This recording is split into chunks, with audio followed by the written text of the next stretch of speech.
Okay.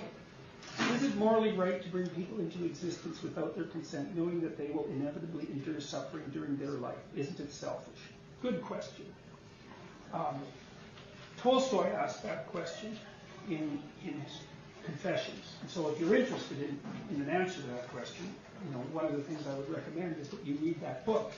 Because that was kind of his conclusion. He looked at life and he thought,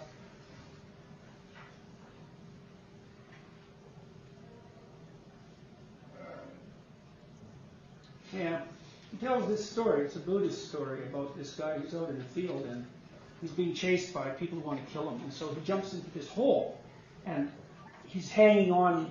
It's like an old well, and he's hanging on for dear life to this branch. And at the bottom of the hole, there's a crocodile.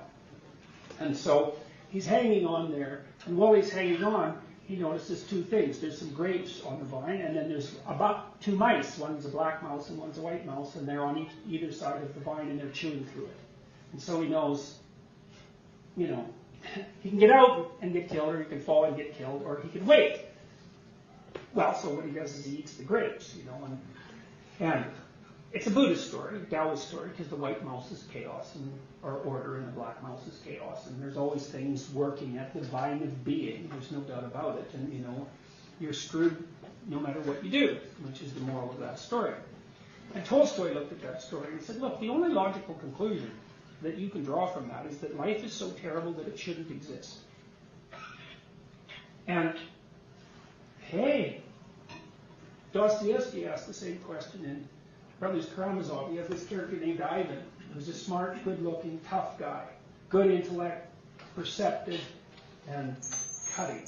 And he has this brother named Alyosha, who's kind of he's a soft guy in some ways. He's not an intellect, but he's really a good person.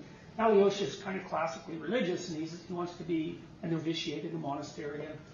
And Ivan just tortures him to death because he can blow him over with his intellect, And Ivan tells this story about that Dostoevsky took from the newspapers about this family, mother and father, who they were angry at their 4-year-old daughter, and they locked her in an outhouse overnight, and she was screaming out there, and she froze to death. It was news in Moscow.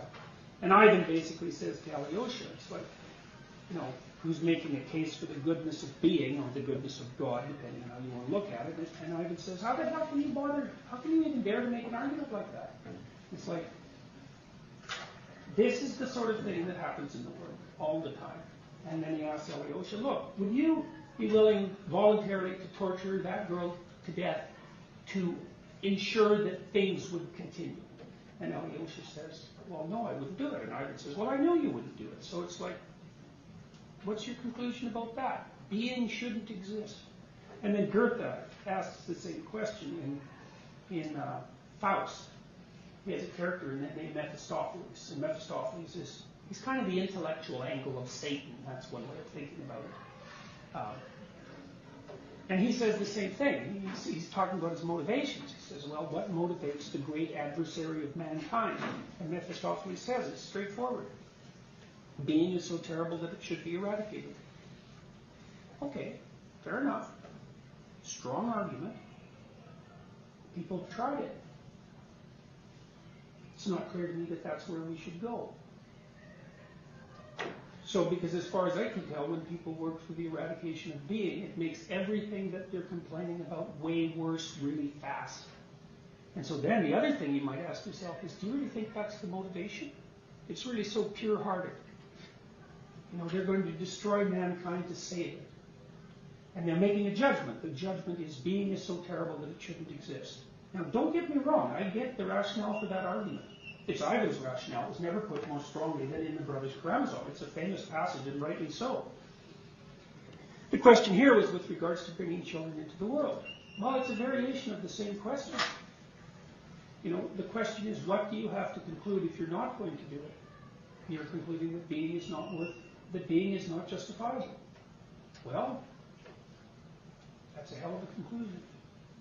I would be very careful before I made it, because there are places it takes you that are not good. So, and then you might also ask yourself, are you so sure that you're asking that question just because you're a good person? Are you maybe asking that question because you don't want the responsibility, say, of having a child in this particular example? Or maybe you're afraid that you won't know how to fortify the child properly, so you're withdrawing in fear. Fair enough.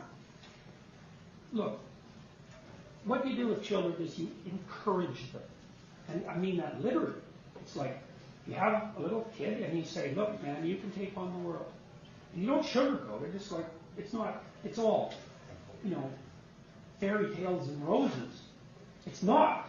And you don't shield, you shield kids enough so you don't damage them. It's a really tight balance, because you don't want to overwhelm someone and hurt them while you're teaching them. You have to expose them gradually and with intelligence, and you do that by having a relationship with the kid. You don't want to shield them from existence. You want to show them just what it's like. And then you want to tell them, it doesn't matter, man. You're tough enough. You can do it, and you can do it right. And it's true, they can. And if you fortify them with that knowledge, man, their being is not characterized by the kind of suffering that makes existence intolerable.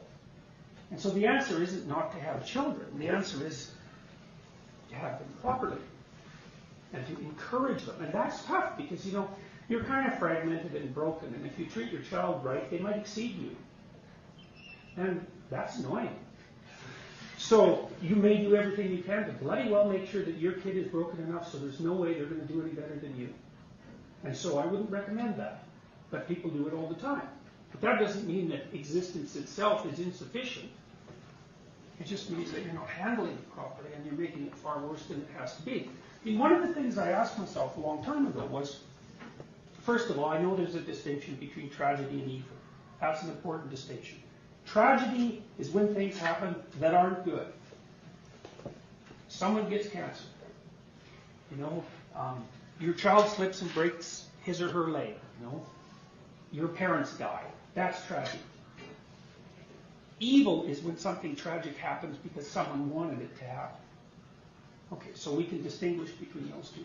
The first thing I would say is people can handle tragedy. Like, you can get tough enough so you can handle tragedy. In fact, I think you can get tough enough so that you even get tougher if you're exposed to tragedy. That's sort of Nietzsche's statement about, whatever doesn't kill me makes me stronger. Obviously, it's an overstatement. It's very hard for people to tolerate evil, malevolence. So, like, I've seen people, for example, because I've had lots of clients with post-traumatic stress disorder, they're very often traumatized by malevolence, not tragedy. They fall victim to someone who wants to hurt them. And maybe it's even themselves that wants to hurt them, and that's revealed to them, But sometimes it's that they're often naive people. They come into contact with someone whose purpose is to hurt them. And that shatters them so badly they can't put themselves back together. Evil's really devastating. I think human beings can tolerate tragedy. And I also think that if people oriented themselves towards the improvement of being, we could continually ameliorate tragedy. And I do also believe that being is striving to perfect itself. Now, that's obviously a metaphysical statement, but I don't really care if it's a metaphysical statement. I have my reasons for believing it. And I think that the purpose of human life is to participate in that process. And because, again, the alternative is things are pointless and life is suffering and it should be eradicated. It's like that leads nowhere good. It really leads nowhere good. So I can dispense with it. It's a bad argument because where it takes you. It's like a bad roadmap.